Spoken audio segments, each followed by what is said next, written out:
Bonjour et bienvenue sur Charging Station pour un nouveau grand essai électrisant, celui aujourd'hui de l'Audi Q6 e-tron.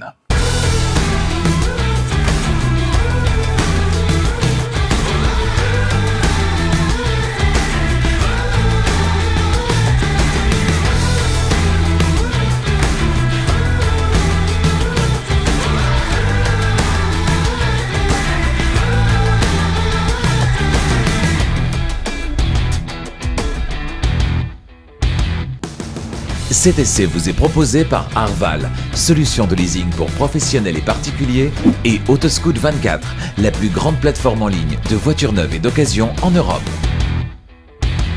Après une année 2023 très calme sur le plan des nouveautés électriques chez Audi, c'est le moins qu'on puisse dire, eh bien aujourd'hui le constructeur d'Ingolstadt semble vouloir faire feu de tout bois avec en 2024 deux nouveautés, la berline A6 e-tron qu'on découvrira dans quelques temps, qui a déjà été présenté, et puis ce SUV, le Q6 e-tron.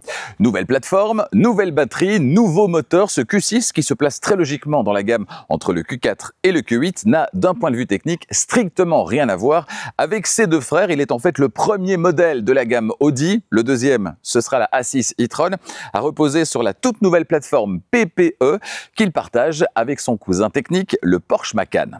Quelles sont les qualités mais également les défauts de cet Audi Q6 e-tron? Pour le savoir, j'en ai pris le volant non pas pendant 2 heures ou une journée, mais pendant une semaine complète. Peut-il réellement donner un souffle nouveau à Audi en matière d'électrification?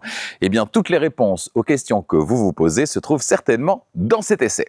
Avant de démarrer, je vous rappelle de vous abonner à Charging Station évidemment et n'oubliez pas d'activer la clochette des notifications pour être prévenu dès qu'une nouvelle vidéo électrisante est disponible. La prochaine pour le grand essai, ce sera dans une semaine à peu près. L'essai d'une voiture que vous attendez avec impatience depuis des semaines, pour ne pas dire des mois. C'est l'une des stars du moment, le Renault Scénic E-Tech. J'en prendrai le volant non pas pendant 2 heures ou une journée, mais comme à chaque fois pendant une semaine complète. Vous saurez tout de cette voiture. Alors bien sûr, ses données techniques, mais également mon ressenti dans mes trajets du quotidien pendant une semaine donc au volant de ce Renault Scénic E-Tech. N'oubliez pas avant ça, le premier trajet que j'effectuerai au volant de ce Renault Scénic E-Tech, ce sera une trentaine de kilomètres, près de 40 kilomètres, histoire d'avoir mes toutes premières impressions au moment où je conduirai pour la toute première fois cette grande nouveauté de 2024. Voilà, vous êtes prêts, je suis prêt. Allez, c'est parti, on s'intéresse à cet Audi Q6 e-tron. Place à l'essai. Extérieurement, cet Audi Q6 e-tron est davantage un petit Q8 qu'un grand Q4. Il reprend l'élégance de son grand frère tout en ajoutant de la finesse, notamment au niveau des optiques ici à l'avant. Et puis en évitant les lignes trop torturées, entre autres à l'arrière, au niveau des boucliers et des feux du petit Q4. Au premier regard, ça reste un SUV Audi et le fait qu'il appartienne à la gamme électrique, c'est même écrit dessus, avec le e-tron qui s'affiche en grand au bas des portières arrière et on a même droit à la version précise sur les montants B. Les dimensions de cet Audi Q6 e-tron, sa longueur c'est 4,77 m, sa largeur 1,94 m, ce sera 2,20 m avec les rétroviseurs, sa hauteur 1,65 m et son empattement, distance entre les roues avant et les roues arrière, 2,90 m. C'est plutôt généreux, voilà qui est de bon augure pour l'espace à l'arrière qu'on ira vérifier dans un instant. Et vous le trouvez comment? Cet Audi Q6 e-tron, est-ce que vous le trouvez élégant ou pas? Eh bien dites-le moi dans les commentaires. Je vous le disais tout à l'heure en introduction, sur un plan technique, pour ce Q6 e-tron chez Audi, on est reparti d'une feuille blanche. Il n'a rien à voir avec le Q4 et le Q8. Enfin, reparti d'une feuille blanche, pas tout à fait, puisqu'on est allé se servir chez Porsche. Ce Q6 e-tron doit beaucoup sur le plan technique au Porsche Macan, tout en n'étant pas un copier-coller de son cousin technique. Il y a des différences qui sont quand même significatives. On y reviendra tout à l'heure et notamment sur la route. Alors, 4 versions sont au programme. La première version en entrée de gamme, c'est la 45 e-tron en 2 roues motrices. Un moteur synchrone à aimant permanent est installé à l'arrière, 252 chevaux disponibles, un couple de 450 Nm et un 0 à 100 qui est réalisé en 7 secondes. Deuxième version, c'est la 50 e-tron Performance, toujours en 2 roues motrices, avec un moteur synchrone à aimant permanent à l'arrière, 306 chevaux disponibles, un couple de 485 Nm et un 0 à 100 réalisé cette fois en 6,7 secondes. Troisième version, c'est celle que j'ai essayée cette semaine, la 55 e-tron Quattro qui dispose d'un moteur synchrone à aimant permanent à l'arrière, mais également d'un moteur asynchrone à l'avant. 387 chevaux, un couple de 275 Nm à l'avant, 580 à l'arrière et un 0 à 100 réalisé en 5,9 secondes. Et puis la SQ6, c'est la version la plus puissante qui vient coiffer la gamme, toujours avec 2 moteurs et donc 4 roues motrices. Moteur synchrone à aimant permanent à l'arrière et moteur asynchrone à l'avant. 489 chevaux disponibles, 275 Nm de couple à l'avant et 580 à l'arrière. Et puis un 0 à 100 qui est cette fois expédié en 4,4 secondes. Notez que la vitesse maximale est limitée électroniquement à 210 km/h sur les 3 premières versions et 230 km/h sur la version SQ6 e-tron. Pour obtenir l'autonomie la plus grande possible, Audi a équipé son SUV Q6 e-tron d'une batterie de grande capacité. Ce sera 100 kWh brut, soit 96,1 kWh utile sur les versions à 4 roues motrices, donc cette version 55 Quattro, mais également la version SQ6 qui vient coiffer la gamme. Ce sera toujours 100 kWh brut, mais un petit peu moins en capacité utile, 94,9 pour la version 50 Performance, version à 2 roues motrices, roue arrière motrice. Ce sera 83 kWh brut, donc on a une batterie là de plus petite capacité, mais qui reste extrêmement généreuse. 83, c'est pas rien. 83 kWh brut, je n'ai pas la valeur nette, mais donc ce sera quelques kilowattheures en dessous. Pour la version d'entrée de gamme, la version 45 e-tron, toujours à 2 roues motrices. Notez que c'est une batterie, bien sûr, qui est logée sous le plancher entre les 4 roues, batterie à la chimie NMC, nickel, manganèse, cobalt, avec une répartition un petit peu différente de ce qu'on avait auparavant, à savoir 8-1-1, 80% de nickel pour 10% de manganèse et 10% de cobalt. Au niveau des autonomies, elles sont confortables avec jusqu'à 529 km pour l'entrée de gamme 45 e-tron, jusqu'à 637 km pour la 50 e-tron Performance. C'est elle qui ira le plus loin sur une seule charge dans la gamme. Jusqu'à 621 km avec cette version 55 e-tron Quattro essayée cette semaine. Et puis enfin jusqu'à 595 km avec la version la plus puissante, la version SQ6. C'est évidemment elle qui ira le moins loin sur une seule charge. Alors ça, ce sont les chiffres, mais qu'en est-il dans la pratique? Combien de kilomètres puis-je parcourir réellement avec cette voiture sur une seule charge, en sachant qu'elle pèse tout de même 2200 kg pour les versions les plus légères et même jusqu'à 2400 kg pour la version SQ6? Eh bien, tous les chiffres auxquels je suis arrivé, je vous les dévoile tout à l'heure. Pour recharger la batterie de cette voiture, ça se passe à l'arrière du côté gauche, mais également à l'arrière du côté droit, avec, vous le voyez, sous la trappe de recharge, eh bien, un seul connecteur du côté droit, le connecteur de type 2 pour la recharge sur le courant alternatif, celui qui circule dans nos rues et dans nos maisons, c'est la recharge du quotidien. Et si dans votre quotidien, vous rechargez sur l'espace public, sur un trottoir par exemple, eh bien là, vous serez bien content d'utiliser le connecteur de ce côté, du côté droit, c'est-à-dire du côté du trottoir, plutôt que celui du côté de la rue, où vous risquez d'être percuté par un vélo, une voiture qui passerait un petit peu trop près du connecteur qui dépasse ici du côté gauche. Donc ça, c'est plutôt pas mal. Merci Audi pour cette initiative. Recharge à droite quand c'est possible et indispensable, avec la trappe située du côté droit pour le courant alternatif. Pour le courant alternatif, mais également pour le courant continu, c'est possible à gauche également. Alors, je suis pas fan de l'ouverture électrique de la trappe, je trouve que ça n'apporte rien du tout. Et puis, c'est surtout des risques de panne supplémentaires qui sont pas très utiles. Je dois vous dire qu'ici, par exemple, si j'appuie ici, voilà, ça ne fonctionne pas. Ah! Oui, non, alors ça fonctionne une fois sur deux, voilà. Donc je dois vous dire que j'ai eu une petite galère avant parce qu'il y a un petit cache qui vient protéger le connecteur de combo CCS, donc la partie inférieure. Et si le petit cache est ouvert et que la porte décide de se refermer, eh bien elle ne tient pas compte du fait que le cache est ouvert et elle vient se bloquer. Et là, vous n'avez plus accès, vous devez forcer sur le mécanisme pour rouvrir la porte, ce qui est extrêmement dommageable, évidemment. Donc voilà, ici ça a décidé de ne pas s'ouvrir, or la voiture est ouverte, donc a priori ça devrait s'ouvrir, mais là, elle a décidé de ne pas s'ouvrir. Pourquoi mettre une trappe électrique? Voilà, et là, elle s'ouvre. Pourquoi mettre une trappe électrique? Ça ne sert à rien. Voilà, ça ne sert strictement à rien. Donc ici, on va en profiter tant que c'est ouvert, pas trop y toucher. Connecteur de type 2 en partie supérieure, connecteur combo CCS avec la somme des deux connecteurs pour le courant continu. On va commencer pour le courant alternatif. Le courant alternatif en partie supérieure, ici comme là-bas. Dans ce cas-là, on a un chargeur embarqué qui est relié à ces deux connecteurs qui est de 11 kW de série. Et en option, malheureusement, il n'est pas possible d'avoir du 22 kW. En tout cas, il n'est pas possible encore d'avoir du 22 kW, mais il se pourrait que dans un avenir plus ou moins proche, eh bien ce soit le cas. Ce serait vraiment bien, étant donné qu'on a une très grosse batterie, la recharge du quotidien 22 kW pour ceux qui ont accès à un chargeur 22 kW, eh bien ce serait nettement plus rapide pour le quotidien, je le disais, avec un chargeur 22 kW, parce qu'en 11 kW, on est tout de même à 8 heures déjà avec la plus petite batterie de 83 kWh, et avec la batterie de 100 kWh, les choses ne s'arrangent pas, puisque là on est à 10 heures. On diviserait à peu près par 2 avec un chargeur de 22 kW, parce que 10 heures, ça devient vraiment important. Attention, 10 heures, c'est pour une recharge, et 8 heures, c'est pour une recharge à 100%. Or, on est sur une batterie NMC, le constructeur préconise 80% de capacité de recharge au quotidien, et donc au quotidien, on va recharger à 80% et à 100% uniquement quand on en a besoin pour des très longs trajets. Ça veut dire qu'au quotidien, vous n'allez pas mettre 8 heures ou 10 heures pour recharger, mais un petit peu moins, c'est déjà ça. Concernant le connecteur inférieur, si je l'ouvre avec le petit cache ici, j'espère que la petite porte ne va pas décider de se refermer parce qu'elle ne voit pas que le connecteur ici est dégagé. Combo CCS donc, avec une puissance acceptée qui varie en fonction des versions. Ce sera 270 kW de puissance acceptée sur les versions à 4 roues motrices. Voilà, elle se referme. Ce n'est pas possible ce système. On ne bouge plus. 270 kW sur les versions à 4 roues motrices, donc la 55 e-tron en version Quattro évidemment et la SQ6. Et puis juste en dessous, 260 sur les versions à 2 roues motrices performance, la 50 e-tron.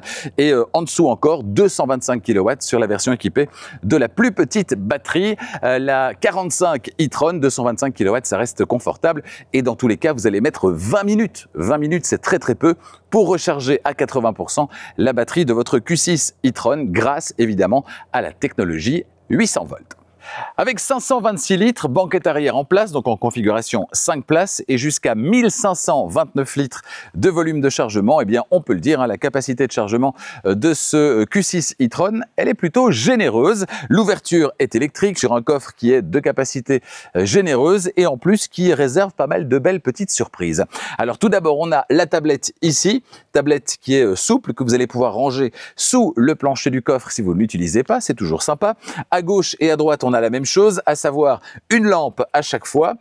On a un petit crochet à gauche et à droite également, et puis à gauche et à droite, les commandes de basculement du dossier de la banquette arrière, en 2 parties donc, mais on a bien un 40, 20, 40. Le 40 basculera avec le côté gauche et le 20-40 avec le côté droit. Ensuite, si on descend encore, on a du côté gauche eh bien, un petit filet de retenue, mais également du côté droit avec un petit bac également de retenue. Du côté droit, vous aurez en plus une prise 12 volts. On a un petit élastique ici de maintien. On a 4 crochets aux 4 coins avec possibilité d'installer un petit filet. Vous allez pouvoir glisser en dessous du filet des objets qui ne se promèneront pas dans le coffre. C'est très bien également. Ensuite, si on va sous le plancher du coffre qui est quasiment affleurant par rapport au seuil de chargement, eh bien on voit qu'on a droit à un espace de rangement supplémentaire pour notamment loger les câbles de recharge. Mais bonne nouvelle, contrairement à ses frères de chez Audi, eh bien ce Q6 e-tron qui est sur une nouvelle plateforme, eh bien il dispose lui d'une possibilité d'un frunk à l'avant, un frunk de 64 litres. Ça c'est plutôt généreux, mais attention, c'est une option. Un peu mesquin. Dans un instant, je m'installe à l'avant et je vous fais découvrir le tableau de bord de cet Audi Q6 e-tron, mais d'abord me voici installé à l'arrière. Alors tout à l'arrière, on a un volume de chargement, on l'a vu, qui est généreux. Ici, on a de la place également. Et ça, c'est l'avantage d'une plateforme dédiée au 100% électrique, plateforme PPE de nouvelle génération. Franchement, l'espace est superbement réparti. Il y a de la place absolument partout. Donc ici à l'arrière, avec le siège avant qui est réglé comme pour moi et mon 1,90 m, eh bien à l'arrière, ça passe sans problème. Et ça, c'est la première bonne nouvelle. La deuxième, c'est qu'on est vraiment bien installé. En hauteur, j'ai facilement 5 bons centimètres au-dessus de la tête. Pas de problème également. On a des sièges spécifiques ici qu'on détaillera dans un instant. Derrière ces sièges, des petites poches aumônières, c'est des petits filets. Moi, je préfère quand c'est pas des filets, je préfère quelque chose de plein, histoire de ne pas avoir des objets qui se promènent dans les mailles des filets, mais voilà, des petits filets, c'est sympa, à gauche et à droite. On a un plancher qui est quasiment plat, on a une petite bosse, mais c'est quasiment plat. Alors, ce qui va être plus désagréable pour le passager central, c'est que la console centrale, elle recule très très fort, et donc, même si on n'a pas une grosse bosse, un gros tunnel central, eh bien, on a quand même un espace entre la banquette ici et l'arrière de la console centrale qui est extrêmement réduit. Donc, voilà, il va falloir quand même chevaucher d'une manière ou d'une autre cette petite bosse qu'on a ici au milieu.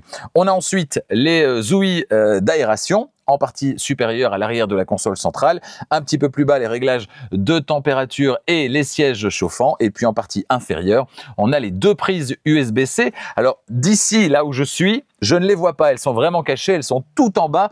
Moi, je préfère une solution comme on retrouve chez les Coréens par exemple, c'est-à-dire des prises USB qui soient ici sur le côté des sièges avant, les côtés intérieurs des sièges avant, ou même ici à l'arrière, ce serait vraiment pas mal, parce qu'on n'a pas toujours des câbles énormes, et quand on est ici à l'arrière avec une tablette ou un smartphone, eh bien parfois le câble, ça va être un petit peu trop court. Donc là-bas en dessous, je trouve pas ça très judicieux, mais c'est un petit détail en matière d'ergonomie. Pour le reste, pas de grand toit vitré sur cette voiture, mais bien sûr, c'est disponible en option. Il est même ouvrant d'ailleurs. Ça amène énormément de lumière. Hein. Ici, il fait très très sombre dans cet exemplaire d'essai, ceci expliquant cela. Ensuite, qu'est-ce qu'on a d'autre? Eh bien, évidemment, sur la partie centrale, on sera un petit peu moins bien loti. Pourquoi? Parce que on n'aura pas le même niveau de confort au niveau du dos, puisqu'on a l'accoudoir central qui est logé à cet endroit, avec deux porte-gobelets, partie centrale qui donc peut tout à fait se rabaisser, histoire de pouvoir transporter des objets longs et quand même deux passagers ici à l'arrière. Bref, le bilan, il est plus que positif ici à l'arrière de cet Audi Q6 e-tron. Il y a de la place, beaucoup de place. Imaginez, 1,90, 1,90. Si vous êtes moins grand, la place ici sera carrément royale. Bienvenue à bord de cet Audi Q6 e-tron, et quand on s'installe au volant, on n'est pas dépaysé, hein, on est bien chez Audi, mais par rapport aux changements timides auxquels la marque nous a habitués d'une génération à l'autre de voitures, eh bien on a ici un vrai bond en avant, et c'est tant mieux. Ce double écran instrument infodivertissement est très présent. Il tourne maintenant sous Android Automotive, ce qui va permettre d'ajouter facilement des applications sans pour autant faire appel à Android Auto ou Apple CarPlay, et donc sans forcément devoir connecter son téléphone. On a même un troisième écran, hein, vous le voyez, à l'image de ce qui se fait chez Porsche et dans d'autres marques. Troisième écran, un écran pour le passager avant qui d'ailleurs dispose d'un filtre qui va s'activer lorsqu'on va démarrer, et donc le conducteur ne verra pas le contenu de cet écran, ce qui va faire que le passager pourra librement, par exemple, regarder un film pendant que le conducteur conduit et n'a pas accès donc à ce film grâce à ce procédé de filtre. La qualité de fabrication est bien au rendez-vous, hein, c'est une Audi. Et puis cette suédine qu'on va retrouver sur les portières, sur le tableau de bord, tout ça participe à l'ambiance premium à bord. On ne peut par contre pas en dire autant du piano black qui est omniprésent entre les sièges, et de certains plastiques durs en partie basse. Ça, c'est un petit peu dommage. Pour ce qui est du piano black, peut-on avoir une finition mate, notamment ici entre les sièges? C'est là que c'est le plus gênant. Certaines images du constructeur pouvaient le laisser penser. Je me suis donc renseigné et j'ai la réponse. Alors sachez que les intérieurs standard et pack intérieur sport tissu n'ont pas de surface d'accentuation, comme ils disent, c'est-à-dire de noir brillant ici. La seule possibilité, si vous n'en voulez pas, c'est donc de choisir l'un de ces deux intérieurs. Malheureusement, dans toutes les autres configurations, ce sera du noir brillant. Il n'est pas possible d'avoir autre chose, même en option. Ça, c'est justement un petit peu dommage, hein. Audi qui nous habitue à avoir plein d'options, un catalogue d'options très fourni. Peut-être que cette ligne-là supplémentaire, ça aurait été vraiment pas mal. Et vous, que pensez-vous de cet intérieur? Est-ce qu'il vous séduit? Dites-le moi dans les commentaires. Avant de parler du système d'infodivertissement qui tourne donc sous Android Automotive, ce sera dans un instant. On va aller faire un petit tour dans les menus. Description complète du tableau de bord, et on démarre comme à chaque fois par la portière conducteur. En partie haute, on a la poignée d'ouverture. En partie intermédiaire, on a les vitres électriques, et puis un module qui va regrouper les rétroviseurs électriques, mais aussi les éclairages, le verrouillage centralisé et les deux mémoires des sièges électriques, ainsi que les sécurités enfants. En partie basse, le vide-poche, très grand, et puis on a aussi l'ouverture fermeture électrique du coffre. Sur le tableau de bord à gauche du volant, un vide-poche, toujours le bienvenu. Le volant qui est à réglage électrique via la partie de gauche. Il y a une petite manette ici à gauche. Sur la partie de gauche du volant, justement, on va retrouver la navigation dans les informations de l'écran instrument. Sur la partie de droite, on va retrouver le volant chauffant, le volume, les commandes audio, le téléphone, la commande vocale et puis la touche étoile personnalisable dont on va reparler sur la route et qui va être bien utile. Derrière le volant, des palettes tout d'abord, deux palettes pour augmenter éventuellement ou diminuer la récupération d'énergie au lever de pied de l'accélérateur. On en parlera quand on sera sur la route dans un instant. Juste derrière, des commodos, à gauche les clignotants, l'appel de phare et puis à l'extrémité ainsi que sur le commodo situé juste en dessous, et bien tout ce qui va concerner les aides à la conduite. À droite, on va retrouver les essuie-glaces à l'avant et à l'arrière. Ensuite, l'écran instrument d'une diagonale de 11,9 pouces qui va donc pouvoir être piloté par la partie de gauche du volant. Alors d'abord, la vue qu'on va pouvoir changer. Donc là, on a une vue classique plutôt fournie. Si j'appuie sur View, eh bien on va se retrouver avec une vue beaucoup plus épurée. Vous choisirez l'une ou vous choisirez l'autre. On va revenir sur la vue la plus étendue. Ensuite, concernant le contenu, il va être personnalisable avec ces deux touches ici, à gauche et à droite, ainsi que les touches, la touche centrale et les touches en haut, en bas. Alors, de manière assez originale d'ailleurs, puisque si vous cliquez à gauche, vous allez commander la partie de gauche et là, vous ne devez aller que de gauche à gauche, faire défiler les informations vers la droite. Donc, récupération, mémoire long terme, mémoire court terme, date et heure, etc. On va revenir sur date et heure. Et si vous cliquez à droite, vous donnez la main à la partie de droite et là, vous appuyez à droite et là, les informations vont basculer vers la gauche. Téléphone notamment, la navigation avec les dernières destinations rentrées, la radio ou le média en cours de lecture, le téléphone, etc. On va garder le média en cours de lecture ici. Donc voilà, une manière un petit peu différente de proposer, de fonctionner par rapport à ce qu'on a d'habitude. Ça, c'est pour la personnalisation, donc des infos qu'on va retrouver sur cet écran instrument. Personnalisation, vous l'aurez constaté, qui est assez poussée. Pas d'affichage tête haute dans cette voiture, mais c'est bien évidemment disponible en option. Alors c'est dommage que ce ne soit pas présent sur cette voiture d'essai, parce qu'on a un très bel affichage tête haute dans ce Q6 e-tron avec des instructions de navigation en réalité augmentée qui sont particulièrement convaincantes. N'hésitez pas à aller faire un petit tour sur internet si vous voulez découvrir ça. Ensuite, en haut du tableau de bord, dans le prolongement de l'écran instrument, l'écran central d'infodivertissement, l'interface MMI de Audi d'une diagonale de 14,5 pouces. On y revient dans un instant.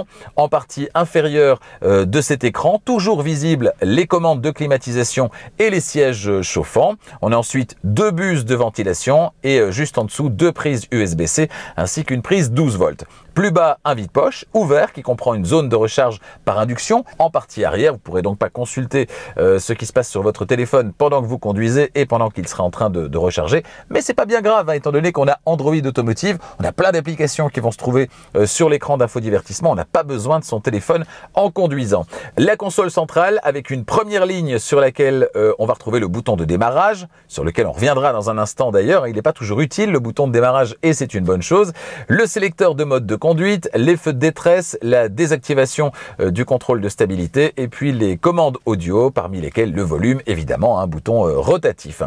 Plus en arrière, à droite, les deux porte-gobelets qui sont sous un volet roulant, et puis à gauche, un accès direct au menu des aides à la conduite et notamment aux favoris. Ça aussi, on va y revenir dans la suite. Le menu caméra, le frein de parking électrique et le sélecteur de vitesse. Plus en arrière, l'accoudoir central qui referme un petit espace de rangement qui est recouvert d'antidérapants, et puis aussi un deuxième espace qui s'étend en fait sous la zone centrale avec les porte-gobelets, etc. Donc on a vraiment un espace qui est plus grand qu'on ne l'imagine sous cet accoudoir central recouvert lui aussi de suédine. C'est absolument délicieux. La boîte à gants enfin, qui n'est pas gigantesque mais recouverte de feutrine également. Je vous propose d'aller faire un petit tour quand même du côté du menu caméra. Qu'est-ce qu'on retrouve dans cette voiture? Eh bien le voici, le menu caméra. Alors menu caméra qui vous permet d'avoir ici une vue à 360 degrés. On va regretter quand même d'avoir des angles morts qui sont quand même assez prononcés à l'avant ici et à l'arrière. Sur le côté, ce sera un petit peu moins le cas. Et ça, c'est une bonne nouvelle. Donc on a soit ici projection à droite de la vue à 360 degrés. On peut avoir également, si j'appuie ici, eh bien des vues caméra qui sont un petit peu différentes. Ici, très utile si vous rentrez dans un parking avec d'énormes bordures à gauche et à droite, et bien là vous avez une vue particulièrement intéressante. Ici la même chose mais vers l'avant. On a ici la vue classique à l'arrière et ici la vue classique à l'avant. Dans ces conditions de luminosité, je trouve que la vue est un petit peu brouillée. Voilà, la qualité de l'image n'est pas exceptionnelle, mais on a quand même quelque chose d'assez convaincant. Voilà donc pour la vue caméra. Je vous propose là tout de suite qu'on s'intéresse au système d'infodivertissement.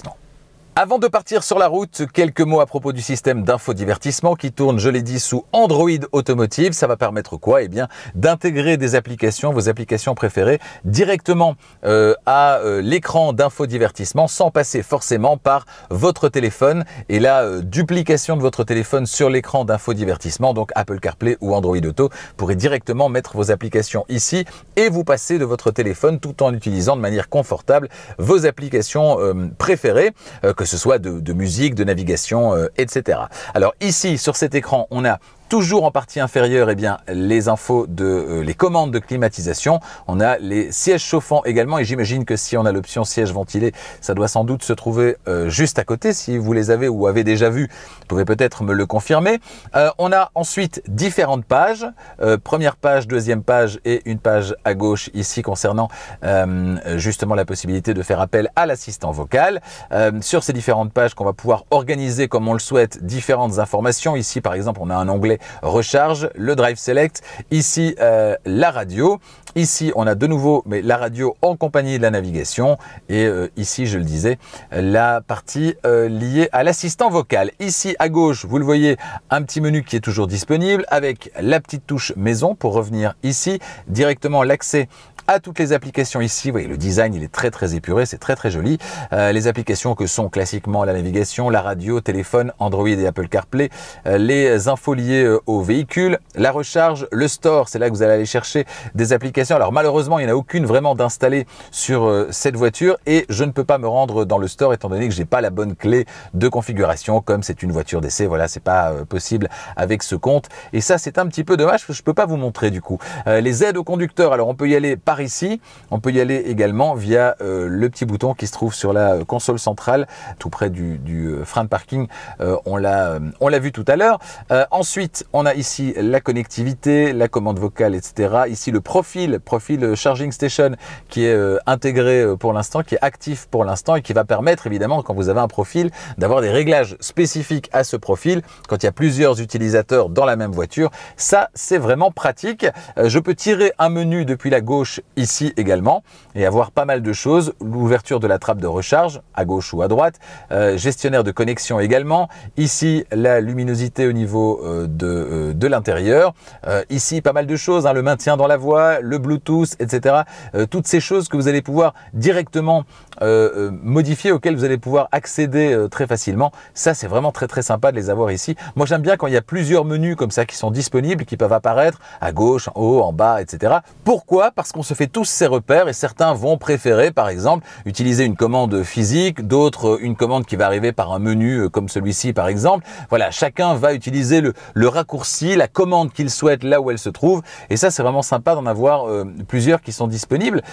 Ensuite, on peut rentrer dans le menu navigation, par exemple, ici. On a d'autres menus directement accessibles. Vous le voyez ici. Les médias en cours de lecture, le téléphone. On a ici tout ce qui est recharge avec l'ouverture de la trappe de recharge, c'est ici aussi. On voit hein, l'utilisation recommandée, ce sera 80% ici avec cette voiture équipée d'une batterie NMC. Le store directement accessible ici également. Les réglages, ils sont ici. Vous avez tous les réglages plus profonds de la voiture, notamment tout ce qui est les comptes, etc. Et les réglages système. Si je reviens ici, qu'est-ce qu'on va faire ? Se rendre à Marseille évidemment. Alors la batterie n'est pas chargée à 100%, elle est à 49%. Donc on est à peu près à la moitié de l'autonomie disponible sur une seule charge. Et on va se rendre à Marseille, centre-ville, 1000 et quelques kilomètres normalement. Voilà, remarquez que le calcul a été extrêmement rapide, hein, une demi-seconde, vous voyez, et c'est apparu, elle est en train de voir quelles sont les bornes disponibles, combien de bornes, tout ça est superbement bien fait, j'adore ce planificateur d'itinéraire. Vous voyez que ici on démarre, on a 2 bornes qui sont disponibles sur les 5, 28 minutes pour la recharge. On a une recharge 250 kW. C'est la raison pour laquelle eh bien, c'est un petit peu plus lent que d'habitude. Alors si j'étais parti avec 100%, j'aurais fait 3 arrêts. Je le sais parce que en quittant Bruxelles avec la voiture, eh bien, vous le voyez, j'ai introduit les mêmes infos dans le planificateur d'itinéraire et vous le voyez, on m'a proposé 3 arrêts seulement. Ici, avec 50% de batterie, eh bien, j'ai forcément un arrêt de plus, un arrêt ici ici qui donc ne serait pas, ne rentrerait pas dans le planificateur d'itinéraire si j'étais parti avec 100%. Vous le voyez, les arrêts, ils sont extrêmement réduits en termes de temps, hein. Ça, c'est la capacité que cette voiture a de recharger rapidement. C'est un vrai avantage. Cette technologie 800 volts permet de propulser Audi et ses nouvelles voitures électriques vers l'avant, d'avoir un vrai bond en avant. Ici, on a évidemment le trafic en temps réel avec plus 3 minutes des travaux dans 9 km. Donc, vous voyez, tout ça est superbement bien fait et on peut avoir, si on le souhaite, eh bien, plus d'infos sur les chargeurs qui ont été sélectionnés. Ionity, par exemple, ici en France, avec toutes les infos techniques, avec les possibilités à proximité de se restaurer, etc. C'est vraiment génial. Regardez, on a même précisément ce qu'on a comme chargeur de disponible. C'est vraiment très très chouette. Donc, si vous souhaitez un planificateur d'itinéraire performant parce que vous faites très souvent de très longs voyages, eh bien celui de cette voiture vous donnera certainement entière satisfaction. Vous voyez, ça fonctionne vraiment très très bien. Voilà, on va revenir sur le menu principal. Je pense qu'on a fait l'essentiel en termes de description de ce menu du système d'infodivertissement qui est pour moi franchement une petite réussite. Les constructeurs traditionnels ont décidément beaucoup de mal à dire au revoir à certaines habitudes qui sont bien ancrées et c'est dommage. On a remplacé à l'époque le fait de tourner la clé par le fait d'appuyer sur un bouton. Aujourd'hui, on peut s'en passer, comme chez certains concurrents, et simplement programmer la voiture pour qu'elle se réveille quand quelqu'un s'installe au volant. Et chez Audi, dans cette voiture de nouvelle génération, il y a toujours un bouton start. Sauf que comme chez Volkswagen, eh bien ce bouton start ne va servir que très rarement dans des situations très spécifiques où vous êtes dans la voiture à l'arrêt depuis un certain temps, elle s'est éteinte, il faut la réveiller. Au quotidien par contre, dès que vous vous installez au volant avec le pied sur le frein, la voiture se réveille et vous n'avez plus qu'à choisir D ou R avec le sélecteur de vitesse et c'est parti. Merci Audi.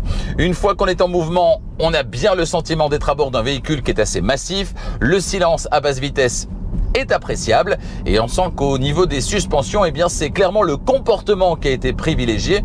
J'y reviens dans la suite. Et puis ces sièges. Oui, dans la longue liste des options dont cette voiture est équipée, il y a le pack intérieur S-Line avec les sièges Sport Plus en cuir noir. Et je dois dire que le résultat, il est vraiment convaincant. En plus d'être agréable à l'œil, ils maintiennent absolument parfaitement. C'est très très agréable en conduite dynamique et c'est sans doute ce qui est recherché, même si c'est au détriment d'une certaine dose de confort, il faut choisir. Bien sûr, ils sont électriques, chauffants, massants, mais malheureusement le massage manque selon moi un petit peu de mordant, c'est dommage. Dans la longue liste des options, la section qui est consacrée au siège est impressionnante, les possibilités sont infinies ou presque. Alors un dernier détail, la ventilation des sièges non présente dans cette voiture, mais bien sûr disponible en option. Vous pourrez cocher cette option si vous le souhaitez au moment de configurer votre voiture. Encore une option malheureusement. Ah oui, ça va commencer à faire cher, hein. Ça fait vite très cher en fait. En matière d'aide à la conduite, l'arsenal habituel est bien évidemment disponible dans cette voiture de série ou en option selon les configurations. Et les bips de survitesse, me direz-vous, comment les désactiver dans cette voiture? Eh bien très simplement, et c'est une bonne nouvelle, il vous suffit d'assigner la fonction à la touche étoile ici sur le volant à droite et c'est réglé. À chaque démarrage, une petite pression courte ici et les bips disparaissent jusqu'à la fin du trajet. Ça reste selon moi la meilleure manière de procéder. Bravo Audi. Et pour accéder au menu qui vous permet cette assignation, eh bien vous maintenez le doigt sur cette étoile et le menu apparaît. C'est simple, efficace. Pour ce qui est des aides à la conduite, elles fonctionnent vraiment bien avec beaucoup de douceur, notamment concernant le régulateur de vitesse adaptatif. Bref, rien à dire, franchement, c'est un régal. Le must en matière de confort dans cette voiture, ce sera la suspension pneumatique qui est disponible en option. Là, vous voyagerez sur un tapis volant et vous pourrez choisir soit davantage de confort, soit durcir la suspension pour une conduite plus dynamique.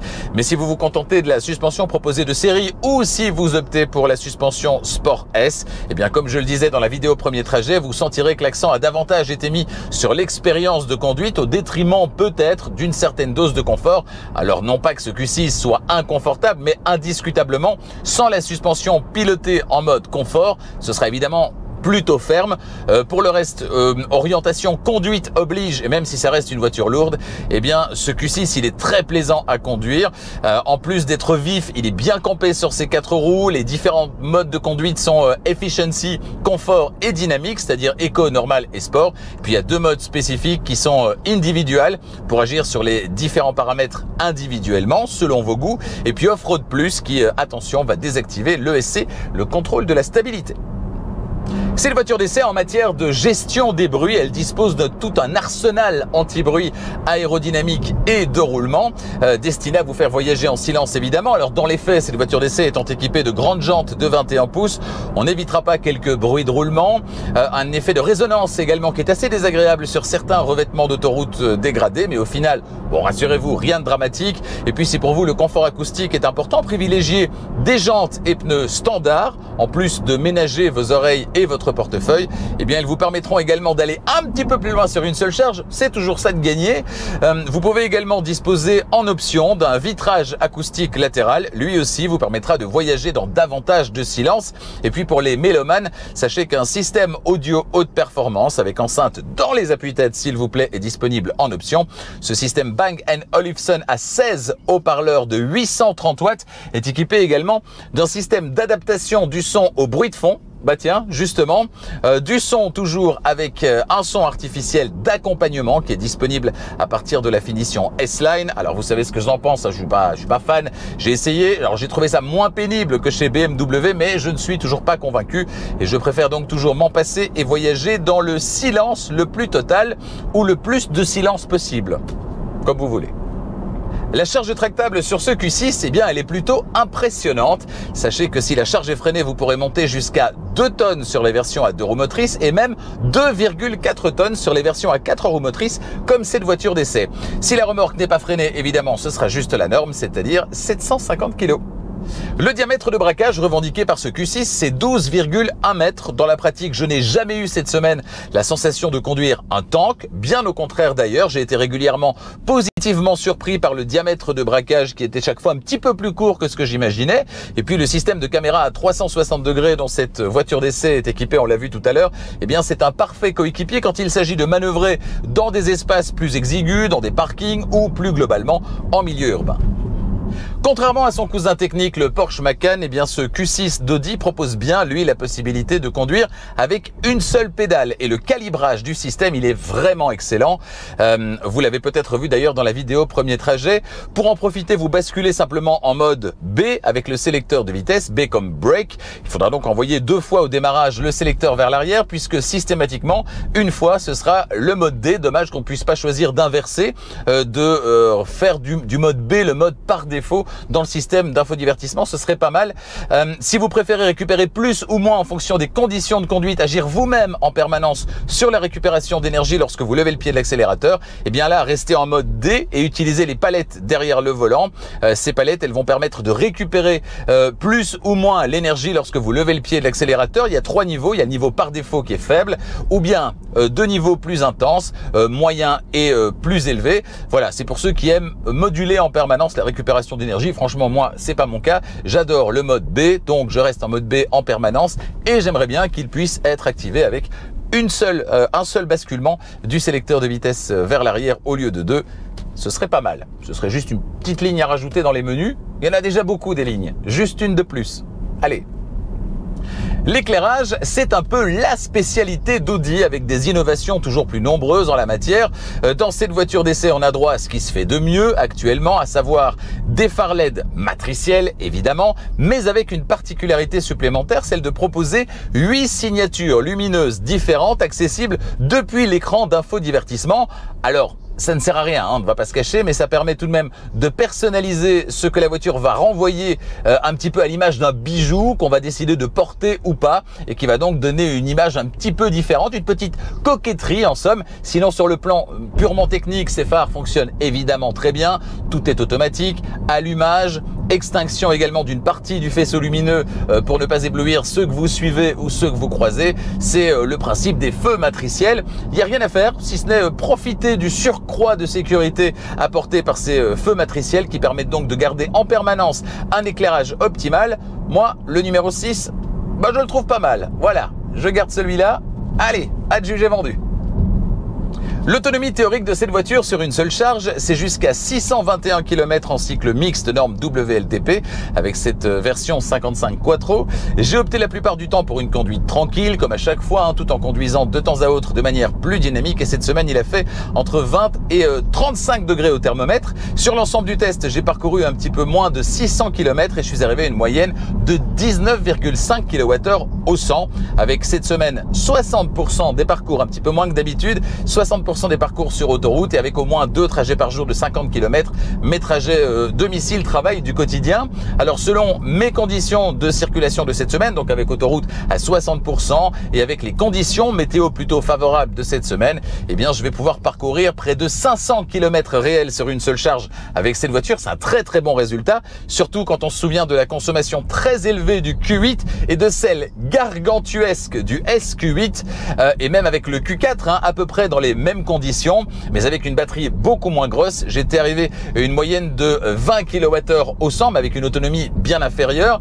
Bref, près de 500 km réels avec 60% d'autoroute, c'est franchement très bien. Et vous pourrez même, en réduisant votre parcours sur autoroute et en privilégiant les parcours sur national par exemple, eh bien vous pourrez aller sans problème jusqu'à 550 km peut-être dans des conditions idéales. C'est vraiment très bien. Et du coup, j'ai hâte de tester l'A6 e-tron, qui sera donc une berline avec la même configuration technique à peu près que ce Q6. L'A6 et cette autonomie promise de 750 km en norme WLTP sur une seule charge. J'ai hâte de voir ce que ça va donner dans la vraie vie. Elle sera forcément plus aérodynamique que ce Q6. Et donc, combien de kilomètres exactement puis-je parcourir avec cette voiture? Ce sera peut-être 600 km réels. 600 km réels avec plus de 50% d'autoroute, ce serait incroyable. Bon, c'est peut-être ce à quoi on aura droit. On verra ça dans les prochaines semaines, évidemment, puisqu'elle sera à l'essai, elle aussi, bientôt sur Charging Station.